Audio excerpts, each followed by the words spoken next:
This is Robert Harper with Virginia Farm Bureau. Glad to bring you the Merchandiser Minute today for Friday, July the 30th, 2021. Coming to you today from Virginia Farm Bureau's home office in West Creek in eastern Goochland County. Let's take a look at how the futures markets in Chicago traded this week and closed. December corn did gap higher at the open on Sunday night to start the week. We had a 28 cent a bushel range in those futures this week to close at $5.45 a bushel, up 2 cents for the week. November soybeans also gapped higher on the open Sunday night. We're getting used to that here, about 4 to 5 weeks of that in a row. We had a 55 cent range this week in your November soybean futures contract to close at $13.49. That was down 2 cents a bushel for the week. When we look at September wheat, soft wheat in Chicago, no gap on the open Sunday night. We had a 46 cents range, up 19 cents for the week to close at a beautiful $7.03 a bushel. And remember, if you go out to July futures for 2022, your new crop contract for next year, I know y'all are making decisions right now on your crop rotations and how much wheat you're gonna plant for next year. That futures contract also closed today right at $7 a bushel. So give Josie a call next week if we can talk to you about basis for next year's wheat and talk about what a cash forward contract would look like out there for that. When we think about the USDA this week, we got normal reports from them. We got crop progress on Monday. We got export inspections and export sales. A lot of reports those folks put out every week. When we look at some that we pay attention to, crop progress on Monday, we saw Virginia topsoil moisture coming in at 60% short, which means 40% adequate to surplus. I know a lot of y'all got some rain this week, some excessive with the pop-up thunderstorms, and had some good conversations about that, but we know overall there's some very dry pockets around the state, and we know y'all are dealing with that, and we'll see what next week brings. United States corn, good to excellent rating, 64%, down slightly from last week. USA, the government has the bean rating at 58% good to excellent. That's down slightly from last week. Remember also on Monday we saw about 80% of the corn has pollinated, so we know that crop is pretty much made. But we know August, starting Monday, brand new month, August is the month to determine how big the soybean crop is going to be in North America. So weather's going to be even more important for the bean crop in August than it really was in July, looking at it a couple of different ways. We saw this week that the winter wheat crop was 84% harvested, and we had export inspections, those folks that load all the vessels that go all over the world, another week of doing a great job of getting all those bushels, metric tons moved. When we look at the export sales report, it was in a way kind of a summary of the story of the week. We're really in our third month right now, May, June, and ending here in July, ending the third month, where export demand has been pretty anemic, lackluster. I've been reminded this week by people who've done this a lot longer than I have that cyclically, if you look at it over a period of years, we tend not to have excessive export sales in certain commodities in May, June, and July.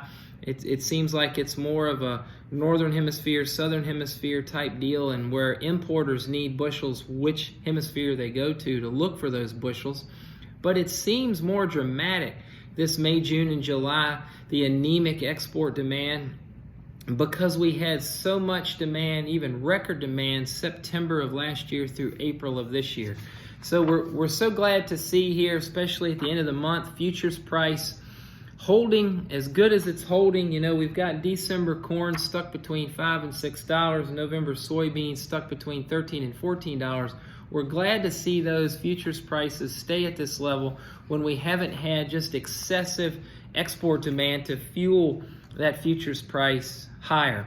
When we look at the sales this week, they did come in as expected. Corn, the number one buyers were Japan and Venezuela. Soybeans, the number one buyers for the week was Taiwan and Mexico. And our number one wheat buyers for the week, China was on top of the list and Mexico came in second. Entering the week, when we look at our managed money speculator position on the Chicago board, kind of the same as the last few weeks coming into this week. The managed money speculator had a small short position on wheat and a net long position on beans and corn. Again, the story of the week in many ways was the trade looking for more export demand, wondering when it's coming, and that really weighed on the markets. Talking about demand, we saw something interesting this week on the ethanol report we get on Wednesday. We did see production down 1.4%. We saw stocks build a little bit, about 1%. I know from watching it and from what other people tell me, that's pretty normal to see a stocks build when we have a production decline.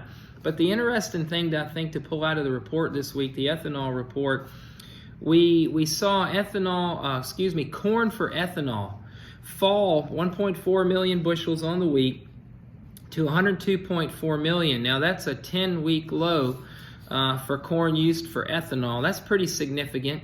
It makes folks in the trade say, have we reached our peak blend for the summertime driving? I know a lot of y'all are burning fuel, vacations, and on the farm and everything else, but it raised a lot of questions. Have we reached our peak blend for this year? So we're going to look at that, and in that stocks build that we saw, if you do the math and go back a few reports, it looks like we've got the highest ethanol inventory since February of this year. Oats was kind of in everybody's mind. Again, a few of you all that watch this always like to tell me oats knows. We know that oats can be an indicator of what other commodities are going to do, and they've been going up for the last few weeks in the month of July, but they were down this week. So we'll see what that brings next week about oats knows.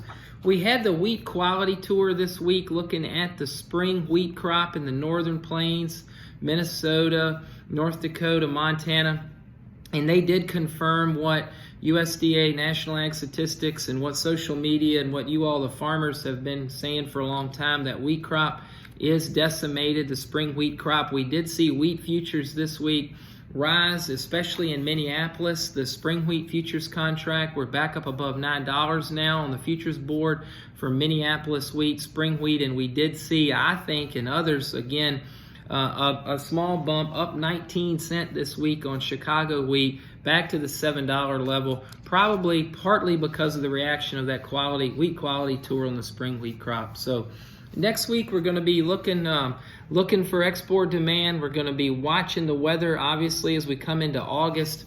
Here locally, we're going to be surveying the basis market. What does new crop basis look like for beans and corn? We'd love to talk to you about it, and we hope to see everybody next Thursday at the Virginia Ag Expo, sponsored by the Virginia Grain Producers Association and the Virginia Soybean Association. Next Thursday, August the 5th, Corbin Hall Farm, Waterview, Virginia, Middlesex County. Hope to see you there. This is Robert at Virginia Farm Bureau's Grain Division.